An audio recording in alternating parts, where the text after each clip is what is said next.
کہ جب کوئی شخص خطبہ دے رہا ہو منبر پہ، اور جیسے صحابہ اکرام بھی کرتے تھے اور خود نبی صلی اللہ علیہ وسلم سے بھی وہ عمل معمول ہے کہ آپ صلی اللہ علیہ وسلم نے پہلے حمد و ثنا بیان کی، اللہ تعالیٰ کی حمد بیان کی، اور پھر اس کے بعد کہا کہ اما بعد۔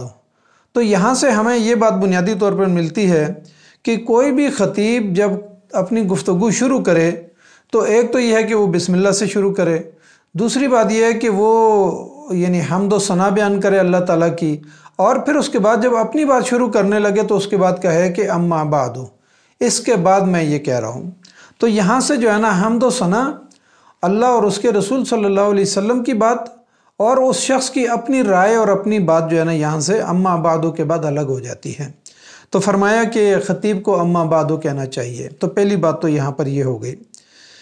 دوسری بات یہ کہ نبی صلی اللہ علیہ وسلم کے پاس مال آتا تھا۔ آج کی دنیا کے جو ہمارے قائدین ہیں ان کے لیے بھی اس میں بڑا سبق ہے کہ نبی صلی اللہ علیہ وسلم کے پاس جب جتنا مال آیا، جو چیز بھی آئی، چاہے غلام آئے، مال آیا، اور یہاں تک کہ احادیث کے اندر یہ بات آتی ہے کہ ایک مرتبہ بحرین سے اتنا مال آیا کہ مسجد نبوی کے ساتھ جو ہے نا اس ڈھیر کی جو ہے چوٹی جو ہے وہ مسجد نبوی کی چھت کے ساتھ لگ رہی تھی، اور نبی صلی اللہ علیہ وسلم نے نماز پڑھائی اور اس کے بعد بیٹھ گئے اور سارے کا سارا مال تقسیم کر دیا۔ اسی طریقے سے کوئی غلام آتے تھے یا مال آتا تھا تو نبی صلی اللہ علیہ وسلم اس کو صحابہ اکرام کے درمیان تقسیم کر دیتے تھے، کبھی کبھی تو بلا تخصیص کر دیتے تھے اور سب کو کہتے تھے کہ آؤ جس کو جتنا چاہیے وہ لے جائے، اور کبھی کبھی نبی صلی اللہ علیہ وسلم خود جو ہے نا اپنے ہاتھ سے تقسیم کرتے تھے، کسی کو جو جتنی مجلس میں لوگ بیٹھے ہوئے ہوتے تھے کسی کو دے دیتے تھے اور کسی کو چھوڑ دیتے تھے۔ اب یہاں پر بھی اسی طرح ہوا کہ اس حدیث میں آتا ہے کہ نبی صلی اللہ علیہ وسلم کے پاس مال آیا اور نبی صلی اللہ علیہ وسلم نے کچھ لوگوں کو دیا اور کچھ لوگوں کو چھوڑ دیا۔ تو جن لوگوں کو دیا وہ تو خوش ہو گئے، اور جن لوگوں کو چھوڑ دیا ظاہر ہے ان کے شیطان انسان کے دل میں مختلف قسم کے وسوسے ڈالتا ہے۔ تو نبی صلی اللہ علیہ وسلم کو یہ بات پہنچی کہ جن لوگوں کو نبی صلی اللہ علیہ وسلم نے نہیں دیا تو ان کے دلوں میں جو ہے نا کچھ ناخوشی ہے، اور پھر اس کے بعد نبی صلی اللہ علیہ وسلم نے یہ خطبہ ارشاد فرمایا۔ تیسری بات یہاں پر ہمارے سامنے یہ آتی ہے کہ نبی صلی اللہ علیہ وسلم ظاہر ماہر نفسیات تھے۔ نبی صلی اللہ علیہ وسلم لوگوں کے گھروں کے اندر کے حالات کو بھی جانتے تھے کہ کون کتنا مستحق ہے اور کون جو ہے نا مستحق نہیں ہے، لیکن خاص طور پر ان احادیث کے اندر جو بات آتی ہے نبی صلی اللہ علیہ وسلم ان کی دلی کیفیات کو جانتے تھے، یعنی جن لوگوں کو دیا اور جن لوگوں کو نہیں دیا۔ مثال کے طور پر یہاں پر فرمایا کہ جن لوگوں کو میں نے دیا ہے ان کے دلوں کے اندر میں کجی دیکھ رہا تھا، ان کے دلوں کی کیفیت کو دیکھ رہا تھا، بے صبری کو دیکھ رہا تھا اور ان کی بکھلاہٹ کو دیکھ رہا تھا، اور اس کے مقابلے میں نے جن لوگوں کو نہیں دیا ان کو اللہ تعالیٰ نے ان کے دلوں کو استغنا دیا ہوا ہے، وہ دنیا سے مبرہ ہیں، اور اسی طریقے سے کہا کہ ان کی صبر کو میں دیکھ رہا تھا، دونوں چیزوں کو دیکھ رہا تھا۔ تو فرمایا کہ جن لوگوں کو میں نے دیا ہے ان کی بے صبری کی وجہ سے دیا ہے، کہیں وہ شکوک و شبہات میں مبتلا نہ ہو جائیں کہ پیغمبر جو ہے نا وہ عدل نہیں کر رہا، یعنی کسی سب کو اگر دے دیا جائے اور وہ یہ کہیں اور ان کے دلوں میں یہ شک اور شبہ پیدا ہو جائے کہ پیغمبر صلی اللہ علیہ وسلم نے عدل نہیں کیا، تو یہاں سے تو وہ کفر کے درجے میں چلے جائیں گے۔ اس لیے نبی صلی اللہ علیہ وسلم نے فرمایا کہ میں نے ان کو دیا، لیکن جن کو میں نے نہیں دیا میں ان سے زیادہ محبت کرتا ہوں، ان کے دلوں کے استغنا کی وجہ سے، ان کے تقوی کی وجہ سے، ان کے صبر کی وجہ سے، تو میں ان کے ساتھ زیادہ محبت کرتا ہوں کہ میں نے اگر ان کو نہیں بھی دیا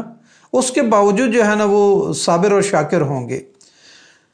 اسی طرح کی ہمیں حدیث جو ہے نا پیچھے ایک جگہ پر بھی نظر آتی ہے کہ مثال کے طور پر یہاں پر ایک بات یہ بھی سامنے آتی ہے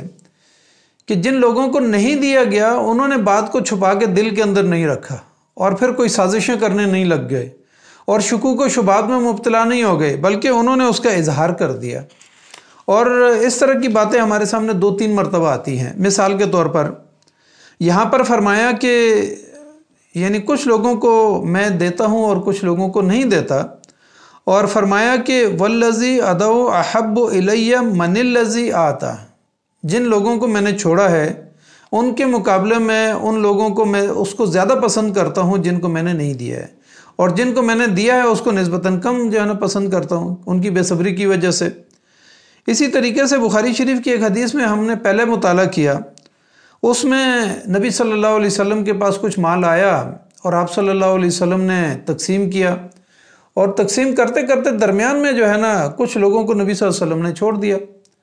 اب حضرت سعد رضی اللہ تعالیٰ عنہ وہاں بیٹھے ہوئے تھے، تو سعد رضی اللہ تعالیٰ عنہ نے نبی صلی اللہ علیہ وسلم کی توجہ دلائی کہ اللہ کے رسول صلی اللہ علیہ وسلم فلاں شخص کو آپ نے چھوڑ دیا، میں تو اس کو مومن سمجھتا ہوں۔ نبی صلی اللہ علیہ وسلم نے ان کے باقی جواب دینے کے بجائے صرف کہا کہ او مسلمن،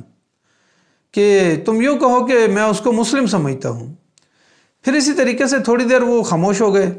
لیکن تھوڑی دیر کے بعد پھر انہوں نے جو ہے نا ان کو اندر سے وہ غلبہ ہوا کہ یہ تو بہت ہی اچھا آدمی ہے، تو اس کو نبی صلی اللہ علیہ وسلم نے چھوڑ دیا۔ تو پھر انہوں نے جو ہے اپنی بات کو دہرایا، تو نبی صلی اللہ علیہ وسلم کو انہوں نے کہا کہ میں تو اس کو بہت اچھا مومن سمجھتا ہوں۔ تو نبی صلی اللہ علیہ وسلم نے آگے سے پھر کہا کہ او مسلمن،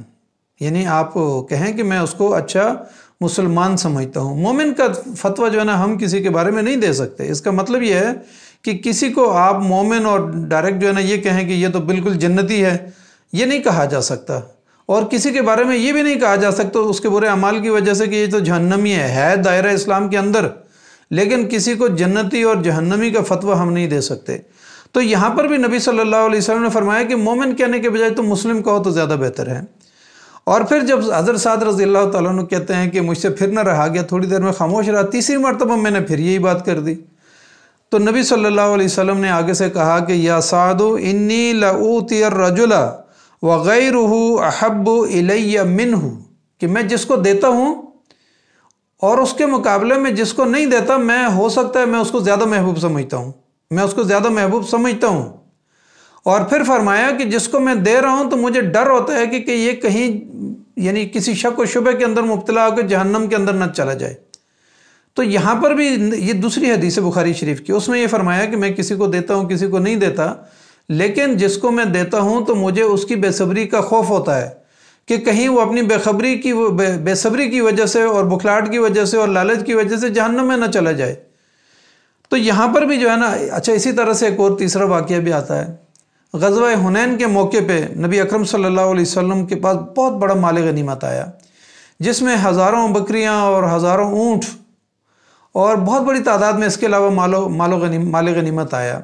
نبی صلی اللہ علیہ وسلم نے انصار مدینہ کو بالکل چھوڑ دیا، کچھ بھی نہیں دیا، اور سارے کا سارا جو ہے مکہ کے قریش کے نو مسلم جو تھے سب ان کو دے دیا۔ حضرت ابو سفیان رضی اللہ تعالیٰ عنہ کے بارے میں اور ان کے بچوں کے بارے میں آتا ہے کہ بہت بڑی تعداد میں جو ہے نا اونٹ اور بکریاں ان کو دی گئیں۔ تو ظاہر انصار کے لوگ تھوڑے سے اس سے پریشان ہو گئے، نوجوان جو خاص طور پہ جو جذباتی ہر معاشرے کے اندر ہوتے ہیں، تو وہ تھوڑے سے پریشان ہو گئے۔ انہوں نے کہا کہ جب ان کے درمیان گفتگو شروع ہوئی تو نبی صلی اللہ علیہ وسلم تک یہ بات پہنچ گئی، تو آخر میں نبی صلی اللہ علیہ وسلم نے ان کو بلایا، بٹھایا اور بڑا طویل خطبہ دیا اور کہا کہ تم یہ کہہ سکتے ہو، تم یہ کہہ سکتے ہو کہ جب نبی صلی اللہ علیہ وسلم کے ساتھ کوئی نہیں تھا ہم نے ان کو ٹھکانہ دیا، اور کوئی ان کے ساتھ جنگ کے لیے تیار نہیں تھا تو ہم نے ان کا ساتھ دیا اور جنگ کی کفار مکہ کے ساتھ۔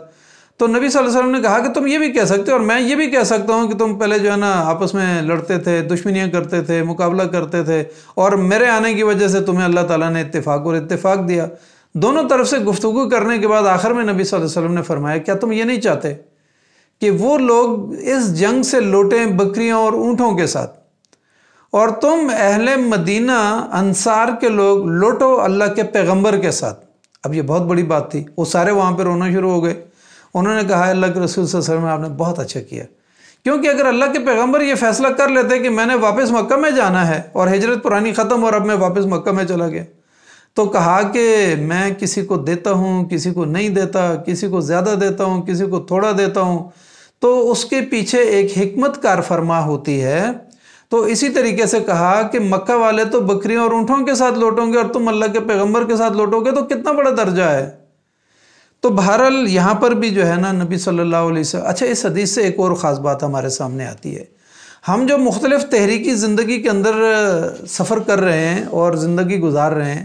تحریکی زندگی کے اندر بھی بعض اوقات کسی کو عہدہ، منصب اور اسٹیٹس مل جاتا ہے اور کسی کو نہیں ملتا۔ کوئی شورا کا رکن منتخب ہو جاتا ہے اور کوئی نہیں ہوتا، کوئی مرکزی عاملہ کا رکن منتخب ہو جاتا ہے اور کوئی نہیں ہوتا، لیکن اس کا مطلب یہ نہیں ہے کہ انسان وہاں پر جو ہے نا واویلا کرنا شروع کر دے، نہیں، جزا و فضا شروع کر دے، نہیں۔ اللہ تعالیٰ نے کسی کو دیا، کسی کو نہیں دیا۔ تحریک کے اندر کسی کو منصب دیا جائے گا، کسی کو نہیں دیا جائے گا۔ اور خود نبی اکرم صلی اللہ علیہ وسلم سے بعض صحابہ نے عمال بننے کے لیے کہا کہ ہمیں جو ہے نا کوئی ذمہ داری دیتے ہیں، تو نبی صلی اللہ علیہ وسلم نے کہا کہ نہیں نہیں، تم اپنی جگہ پر ٹھیک ہو، اس لیے کہ اللہ کے پیغمبر جانتے تھے صلی اللہ علیہ وسلم کہ اگر ان کو ذمہ داری دے دی گئی تو کیا نقصان ہو سکتا ہے، کیا خرابی ہو سکتی ہے۔ ظاہر مال و دولت آتا ہے، اسی طرح عہدہ اسٹیٹس ہوتا ہے، پھر انسان اس کا غلط استعمال کرتا ہے۔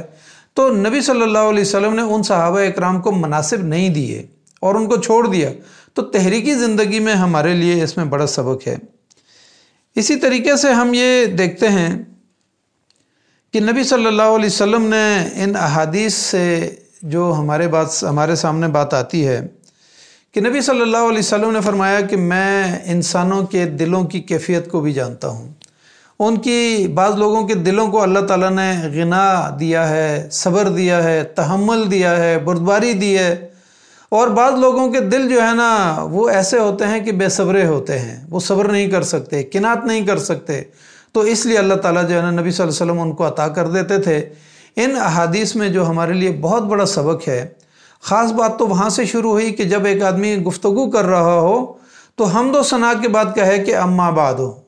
کہ اس کے بعد اب میری اپنی گفتگو شروع ہو گئی، تو دونوں کے اندر جو ہے نا گفتگو کے اندر وہ فرق ڈال دے گا۔ تو یعنی کہ وہ لوگوں کو یہ پتہ چل جائے گا کہ اس سے پیچھے قرآن و حدیث اور حمد و ثنا کو اس نے بیان کیا، اور اس کے بعد اب اس کی اپنی رائے شروع ہو جاتی ہے۔ اور اس کے بعد جو اس حدیث سے ہمارے سامنے یہ 5 باتیں سامنے آتی ہیں، اللہ تعالی ہمیں توفیق عطا فرمائے کہ اس دنیاوی زندگی کے اندر جو چند لمحات کی زندگی ہے، اس کے اندر کسی کو اگر بہت زیادہ مل جائے، وہ اللہ بہتر جانتا ہے وہ کیوں کسی کو بہت زیادہ دیتا ہے، اور اللہ بہتر جانتا ہے کہ وہ کسی کو بالکل کچھ بھی نہ دے کر، بہت تھوڑا سا دے کر، ہینڈ ٹو ماؤتھ رکھ کے جو ہے نا اللہ تعالیٰ کیوں اس کی آزمائش کرنا چاہتا ہے۔ اس کے درجات اللہ کے دربار میں کتنے زیادہ ہیں، اس کو دنیا کا کوئی جو ہے نا انسان نہیں سمجھ سکتا ہے۔ تو یہ تو جب آنکھ بند ہوگی اور جنت کے جو ہے نا اس مقام پہ سارے اہل ایمان پہنچیں گے، پھر پتہ چلے گا کہ کس کا کتنا مقام اور مرتبہ تھا۔ تو اللہ تعالیٰ سے دعا کرتے ہیں کہ اللہ تعالیٰ ہمیں یعنی دل کا غنا اور استغنا اور صبر جو ہے نا وہ عطا فرمائے دنیاوی معاملات کے اندر۔ اور اسی وجہ سے نبی صلی اللہ علیہ وسلم نے فرمایا کہ دنیا کے معاملے میں اپنے سے نیچے والے کو دیکھو، دنیا کے معاملے کے اگر اپنے سے اوپر والے کو دیکھو گے تو پھر صبر اور تحمل نہیں آ سکے گا، لیکن دنیا کے معاملے میں اپنے سے نیچے والے کو دیکھو، اور علم اور تقوی کے معاملے میں اپنے سے اوپر والے کو دیکھو کہ وہ ہم سے کتنا متقی ہے، کتنا پرہیزگار ہے۔ تو اللہ تعالیٰ سے ہم دعا کرتے ہیں کہ اللہ تعالیٰ ہمیں ان باتوں پر عمل کرنے کی توفیق عطا فرمائے۔ بہت سارے لوگ ہیں جن کے رشتہ دار بیمار ہیں، اور بہت سارے لوگ ہیں جن کے رشتہ دار فوت ہو گئے۔ ابھی چند دن پہلے ہمارے ایک دوست ہیں، ان کی دبئی میں اہلیہ فوت ہوئیں۔ آج اسلام آباد میں ہمارے ایک بہت قریبی دوست ہیں، ان کے بارے میں پتہ چلا ان کی اہلیہ فوت ہو گئیں۔ اسی طرح راولپنڈی کے اندر ہمارے جماعت کے کچھ ارکان فوت ہوئے ہیں ابھی ان پچھلے دنوں میں۔ سب کے لیے ہم دعا گو ہیں کہ اللہ تعالیٰ جو اس دنیا سے اہل ایمان رخصت ہو گئے، ان کو جنت الفردوس میں اعلیٰ مقام عطا فرمائے، اور ان کی مغفرت فرمائے، اور جنت الفردوس میں اعلیٰ مقام عطا فرمائے۔ جو لوگ بہت بیمار ہیں ان کے لیے ہم دعا گو ہیں کہ اللہ تعالیٰ ان کو شفائے کاملہ عاجلہ عطا فرمائے۔ ہمارے سید عزیر احمد صاحب جو ہے نا بیمار ہیں، اور ان کی بھابھی بیمار ہیں، ان کا بھی ہارٹ آپریشن ہوا ہے۔ سب کے لیے ہم دعا گو ہیں کہ اللہ تعالیٰ ان کو شفائے کاملہ عاجلہ عطا فرمائے۔ جزاک اللہ خیر۔ السلام علیکم ورحمۃ اللہ وبرکاتہ۔